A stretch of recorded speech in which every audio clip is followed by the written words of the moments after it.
Hey there, everyone. Welcome back. Today we're going deep with Arthur C. Brooks and Oprah Winfrey's Build the Life You Want, the art and science of getting happier. Yeah, really interesting book. We've got excerpts, research, even some personal anecdotes to dive into, all about making a life that, well, that really brings you joy. Yeah, it's funny. The book starts with this, kind of surprising truth. Most people, they can't even define happiness. Right. I think it's just these fleeting feelings or, I don't know, just getting the next big thing. Okay, absolutely. And Brooks clears that up right away. He explains happiness is more like a balanced meal, you know? Okay. 3 essential ingredients, he calls them macronutrients: enjoyment, satisfaction, and purpose. You need all 3, just like a healthy diet. Okay, love that analogy. Yeah. But here's where it gets really interesting. The book says that each of these, happiness ingredients actually involves some unhappiness. Think about it. Having a purpose, that often comes from overcoming challenges, setbacks, the whole bit. Exactly. And the book, it debunks this idea that happiness and unhappiness are like opposites, like 2 ends of a seesaw. In reality, they're totally separate experiences that can exist, together. And get this, a little unhappiness can actually be good for you. Whoa. It helps you grow, makes you more resilient. Wow. That's a powerful idea. Accepting some unhappiness helps you grow. The book actually uses Beethoven as an example. He wrote some of his most just incredible music after going through some really rough stuff, both personally and with his health. Yeah, so he channeled all those difficult emotions into his music. Wow. It's a key takeaway right there. Think about how you can use difficult experiences, turn them into something productive. That makes total sense. So speaking of managing emotions, the book then gets into how our brains process these feelings. The limbic system, it's like our emotional control center. And then there's the prefrontal cortex, the thinking, decision-making part. Right. Yeah. And Brooks, he really emphasizes this thing called metacognition, which is basically becoming aware of your emotions. Like hitting the pause button before you react, Oh, interesting. instead of just reacting on impulse. It's about taking control instead of letting your emotions control you. So being the CEO of your own life, Yeah, exactly. not letting your emotions run the show. Yeah. I remember Albina's story from the book. She felt stuck, unhappy for years. Then something clicked. She realized she could choose how to respond, even if she couldn't change everything happening around her. It's a great story. Yeah. It shows we have more control over our happiness than we think. You're not denying negative emotions, you're managing them. It's about realizing you have choices in how you respond to the curveballs life throws. I totally agree. And then the book introduces this idea of, get this, emotional caffeine. Emotional caffeine? Yeah, specific emotions that can block out negativity, like a little mood booster. Like a cup of coffee for your mood. Exactly. Right. Fights off negativity. Yeah. And the book stresses, we got to cultivate these good emotions. We can't just sit around waiting for them to magically appear. It's about making a conscious effort to practice them regularly. Yeah, I thought the gratitude section was particularly insightful. Oh, yeah. Gratitude is an action, not just a feeling. It's a practice. And it can rewire your brain, literally, for more positivity. Exactly. I found that suggestion about keeping a gratitude journal really helpful. Take a few minutes, write down things you're grateful for. It can actually make a real difference. It can. And don't underestimate the power of humor either. Research shows it actually activates the same parts of the brain as pleasure. So it's a super effective way to fight off negativity. Right. I love how the book tells us to find the humor in everyday stuff, even when things are tough. Find those little moments of light to lift you up, change your perspective. Exactly. And when it comes to hope, the book makes a distinction between hope and optimism. Optimism is more about believing things will work out. Hope is believing that you have the power to change things, even in tough situations. Oh, interesting. So it's more active, more empowering. So it's like being a hopeful pessimist. Yeah. You acknowledge the difficulties, but still believe in your ability to make things better. You got it. Okay. So moving on to relationships. The book delves into the complex, and let's be honest, often challenging world of family. Right. It acknowledges that families can bring you incredible joy, but also a lot of conflict. Yeah. And it highlights the importance of, navigating conflict in a healthy way, embracing the differences, seeing them as strengths. Right. And the concept of complementarity really stood out to me. The idea that differences in a relationship, they can actually make the bond stronger. Yeah. If we see them as adding something, instead of being sources of conflict. Like pieces of a puzzle, right? Different shapes fitting together. How was that? Yeah.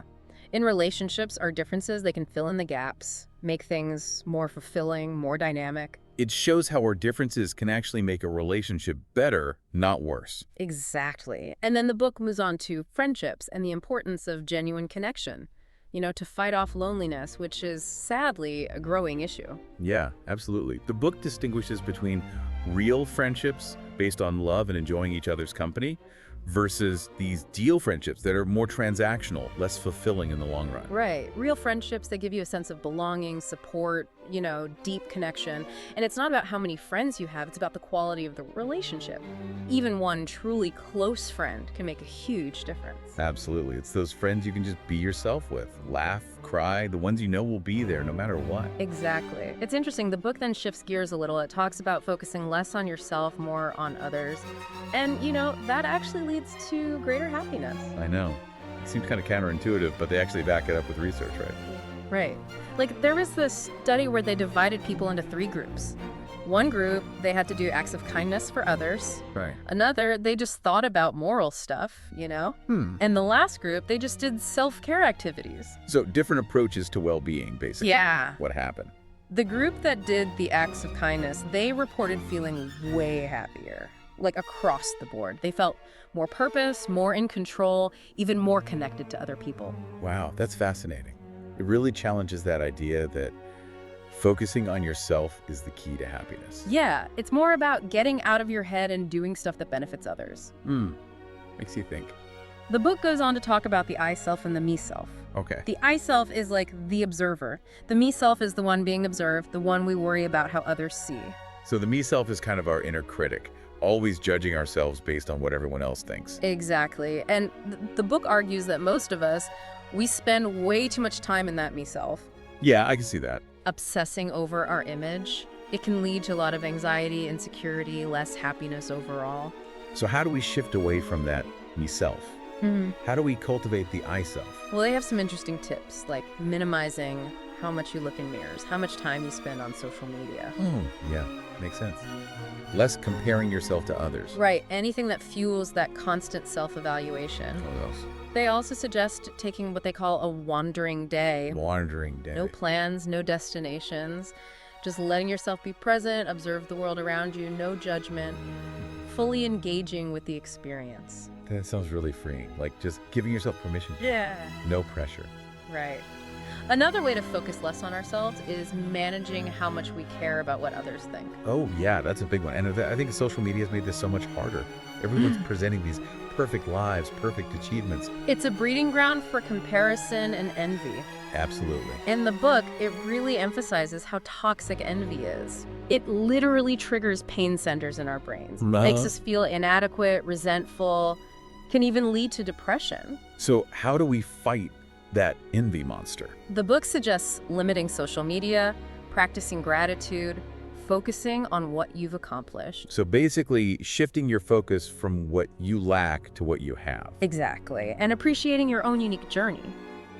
The book also encourages us to be more open about our struggles. Oh, that's interesting. The idea is when we're more authentic, others are less likely to be envious because they see us as real people, not just these flawless facades. Right, it breaks down those walls of comparison. It's about recognizing that everyone's going through their own stuff. Yeah, for sure.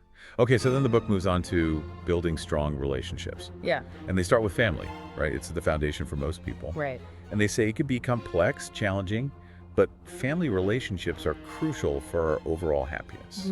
It's about putting in the effort, nurturing those bonds, finding ways to work through the inevitable conflicts that come up in any close relationship. Yeah, absolutely. So what advice do they offer? Well, they stress the importance of open communication, setting healthy boundaries, Okay. remembering that family members, they're individuals, they've got their own thoughts, feelings, perspectives. Right. It's about giving each other space to be ourselves, but still maintaining that connection and support. The book has some good advice about handling conflict. Oh, yeah, conflict is a big one. Instead of avoiding it, they say we should see conflict as a chance to grow, understand each other better. That's an interesting way to look at it. So approach conflict with more empathy. Yeah, exactly. And be willing to listen, try to understand the other person's point of view, even if you don't agree with it. Okay, that makes sense. Now, what about when families have different values? That can be tough. It can be. The book suggests focusing on accepting choices you might not agree with. They say expecting others to change their core values, that can lead to resentment and strain the relationship. So it's a reminder that you can love and respect your family even when you don't agree with them. Right. It's finding that balance between acceptance and healthy boundaries. Exactly.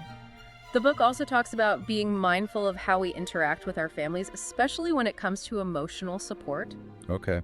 They caution against treating family members like emotional ATMs. Emotional ATM? Yeah, like expecting constant support without giving it back. Oh, I see what you mean. Yeah. It's about fostering mutual support, understanding that everyone has their own needs. You got to treat family with the same respect you'd give a friend. Right. That's a good point. And then they address this thing called complementarity in families. Complementarity. Yeah, particularly in romantic relationships. Okay. It challenges the whole compatibility as a key idea. So they're saying it's not about finding someone exactly like you. Right.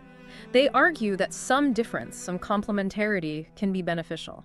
Like, our differences can actually complement each other. They bring balance, make the relationship richer. That makes a lot of sense. Okay, but what about dealing with, like, negative emotions within a family? Oh, yeah, that's tough. The book acknowledges that negativity can be contagious, and they offer ways to protect yourself while still being supportive. Okay. So it's about realizing you can't control other people's emotions, but you can control how you respond. Right, makes sense. It's about boundaries, self-care, choosing to focus on the positive. And what about forgiveness? Because that can be really hard, especially when someone hurts you deeply. Forgiveness is huge, and the book, it emphasizes letting go of resentment, choosing to forgive, both for yourself and for the health of the relationship. So genuine forgiveness. Right. They distinguish that from like conditional forgiveness or what they call pseudo-forgiveness, which are ways of avoiding real reconciliation. True forgiveness, it's acknowledging the hurt, understanding where the other person's coming from, and then making a choice to let go of the anger. Oh, wow, yeah. It's about releasing yourself from carrying all that negativity. Exactly. Finally, the book talks about honesty. Okay. Being honest in family relationships, like creating a culture of open communication. Yeah. Where you can share your thoughts and feelings authentically. So making it safe for everyone to be vulnerable, express themselves. Exactly, even when it's hard. Now, beyond family, the book talks about the importance of friendships for a happier life. Okay, yeah, friendships are so important. Right. It recognizes loneliness as a problem and stresses the power of real connection to fight that. The book really encourages us to cultivate those real friendships. Right, the ones based on mutual affection and enjoyment. Not just those deal friendships. Exactly. Which can feel more like obligations. You know, it's about having friends you actually want to hang out with, who make you laugh, support you, people you can just be yourself around. You cherish those relationships for the simple joy they bring, not because of, like, what you get out of them. Yeah. And the book makes a point of saying how important it is to maintain those friendships, especially, you know, as we get older, life gets busier. Oh, yeah. It's easy to let those connections kind of slip away. It is. But the book encourages us to put in the effort. Absolutely. You know, stay in touch, schedule time for each other, nurture those bonds that really matter. It's worth it. Prioritize those friendships, even when work, family, all that stuff is demanding your attention. It's an investment in your own happiness. I like that. An investment. Right. Yeah. And they talk about technology too, how it can impact friendships, both good and bad. Yeah. It can help us stay connected, but we can't forget, you know, those virtual interactions. They don't totally replace actual face-to-face connection. Nothing can replace that. Gotta find that balance. Use technology to stay in touch, sure, but also make time to actually get together. Exactly. Have those coffee dates, game nights, whatever it is. Unplug and connect, you know, on a deeper level. So true. Now, shifting gears a bit, let's talk about work. The book challenges this idea that work has to be a grind. Yeah, okay. It encourages us to find those internal rewards, like finding satisfaction and purpose in the work itself, not just chasing money or status. Right. Finding work that aligns with your values, your passion, so it feels meaningful. Exactly. Using your skills and talents to make a contribution, you know, to something bigger than yourself. So finding that sweet spot where your passions and your skills, they kind of intersect with purpose. I got it. Now, the book also addresses the not-so-great parts of work. Oh, yeah. Workaholism, it's a real problem, and it's often hidden They explore why people become workaholics, Okay. suggesting it can be a way of avoiding tough emotion. Oh, interesting. Or coping with stuff going on in other parts of their lives, like using work to numb out. Yeah, that makes sense. Avoid dealing with the hard stuff. And the book offers some solutions, too. Okay, like what? Setting boundaries, prioritizing self-care, and getting to the root of why those work habits are so extreme. So work should be a part of a fulfilling life, Yeah. not a way to escape from life. Exactly. And finally, the book dives into spirituality and faith, exploring how connecting to something bigger than ourselves can impact happiness. Okay. It encourages us to seek truth, cultivate a sense of wonder, to engage in practices that, connect us to something transcendent, Yeah. whether that's religion, mindfulness, or just spending time in nature. So it's about tapping into that sense of interconnectedness. We're part of something much bigger. That's it. And the book talks about the benefits of a spiritual practice. Things like greater purpose, resilience, deeper connection to yourself and the world. When we were talking about this section earlier, something really struck me. The book suggests that as we get older, we should focus more on teaching and mentoring others. Oh, interesting. They tie it to this concept of crystallized intelligence. Yeah, I remember that. It's our ability to, take complex ideas, understand them, and teach others. Right, and as we age, our crystallized intelligence actually tends to increase. We get better at putting information together, seeing patterns, sharing our knowledge. Exactly. And the book suggests we embrace that, become teachers, mentors, or just share our experiences. I love that, like taking all the wisdom we've gained and using it to help others. It's a beautiful way to think about aging, not just personal growth, but contributing to the well-being of others too. So wrapping up our deep dive into Build the Life You Want, it's clear there's no magic formula for happiness. It's this journey of understanding yourself, managing your emotions, building relationships, finding purpose in your work, and connecting to something bigger. It's about sharing what you've learned, supporting others, and making the world a little bit better so everyone has a chance to thrive. It's a powerful message. It reminds us we're all connected. What we do affects others. And happiness isn't just about what we do for ourselves. It's also about how we contribute to the happiness of others. And remember, building a happier life, it's not a destination, it's an ongoing process.